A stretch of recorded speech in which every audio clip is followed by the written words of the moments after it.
Yeah, hi everyone, welcome to Angular tutorial series.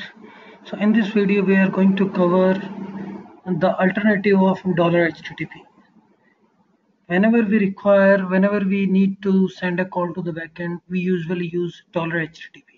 But dollar resource is the alternative of $HTTP because your backend system might be a RESTful web service, a complex web service, or a complex RESTful API, or a simple HTTP call to return a simple JSON data.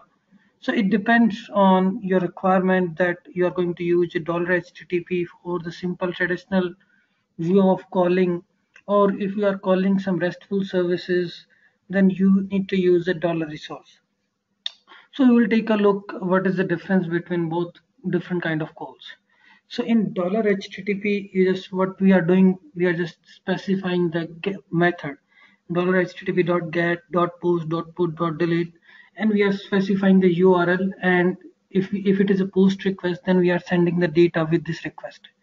And we have two different callbacks $HTTP and pass the URL. And now we have these two different callbacks, either success and either error. So these callbacks, the complete definition of these callbacks, like these callbacks have a status code, config, and header. From the status code, you can come to know what is the status of your response. You can go into the details what the header object contains, what the config object contains. So this is called asynchronously whenever this response is available. This is an HTTP call. We have a two callbacks, success and error. Whenever we got the response, this will get called whenever we got the success from the HTTP call. This will get called whenever we got the failure from the call. So what are the different methods of the HTTP.get.post? Usually, most of the time we are using only $HTTP.get.post in the HTTP form. Sometimes .put to upload some data or something. So you can use, like, you can do a one-line code, simply $HTTP.get. Here is your HTTP URL.success. This is success callback. You need to define a function here, like which we are doing in the previous screen. $HTTP method.success. So this is your callback function. This function is called callback function when success occur. This is a callback function when error occur. So you need to define the callback here.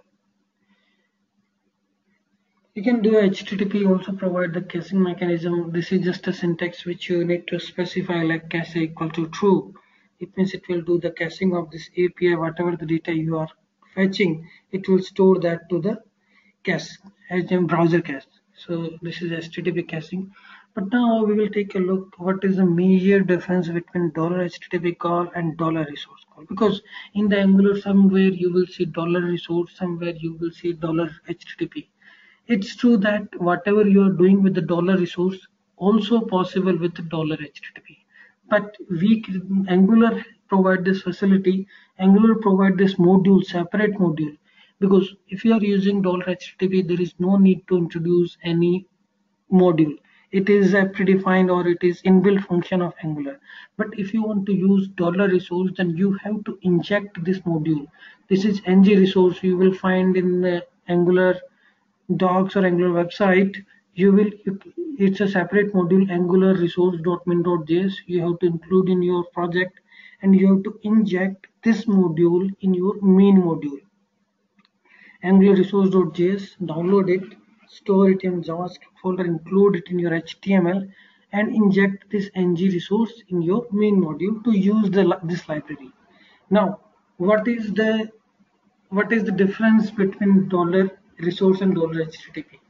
Dollar resource is a separate module just because whenever you are making a REST call, HTTP call to the RESTful web services, for HTTP or traditional call, you will use dollar $HTTP.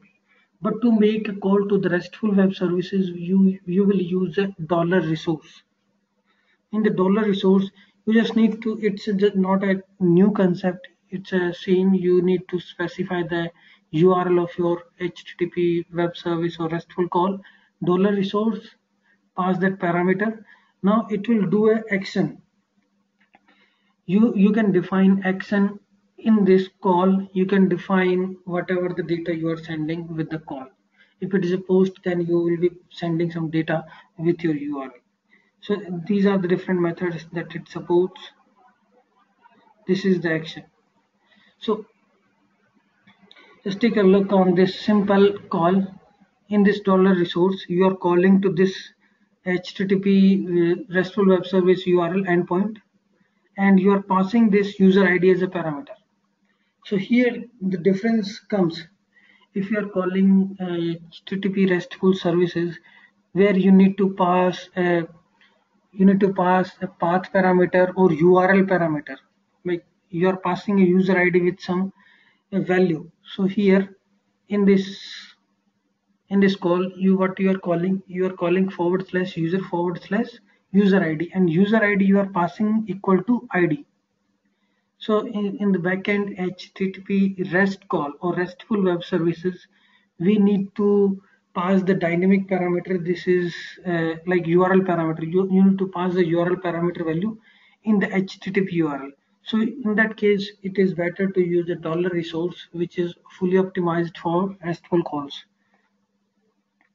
Here you will user.get these all different functions, and it supports these all different functions.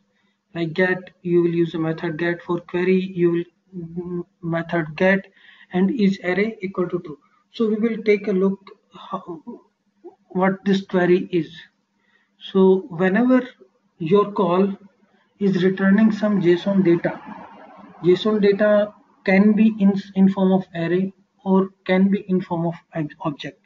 So you have to write either dot query or either dot array.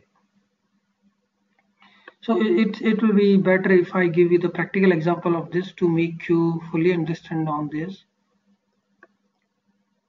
So we have a previous example. So I have converted that example with using $resource.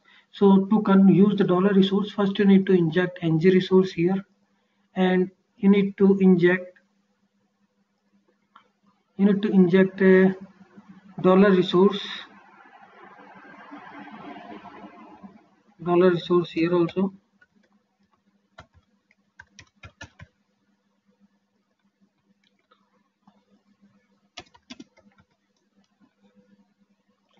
Now you can make a call, HTTP call, RESTful call using $resource.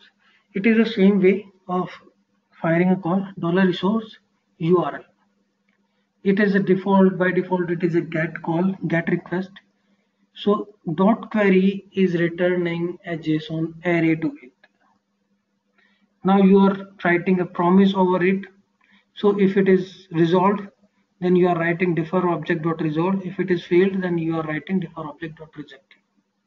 So it is the difference which you see here in HTTP and resource, that you have to write dot query. So it is not a strange, but $resource returns a JSON object. It can return a JSON object or JSON array. So you have to write a dot query. You are querying this resource. It is something like that. You can say this is your HTTP RESTful service URL.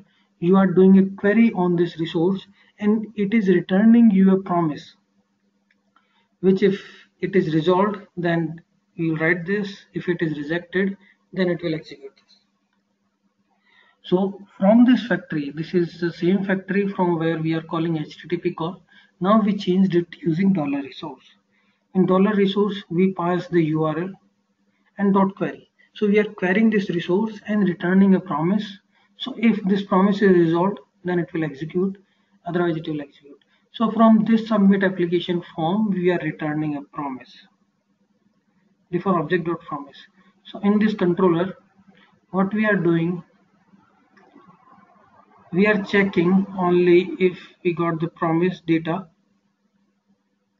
Submit form service dot method name dot query dot then, because after doing a dot query we will get a promise. From this syntax, factory name dot method name dot query, it will return you the promise. So when you got the promise, the syntax is same. On the promise you will call dot then. If this promise is fulfilled, then the first callback will execute. If this is failed, then the failure callback will execute. Okay, So the difference here you will see is you are returning a promise and you are evaluating by calling .query.promise that this is going to resolve or this is going to reject. Okay, you can even write like this. If you do not want to repeat,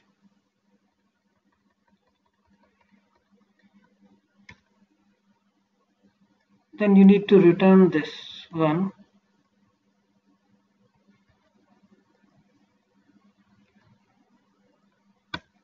So this method, you do not need to do this.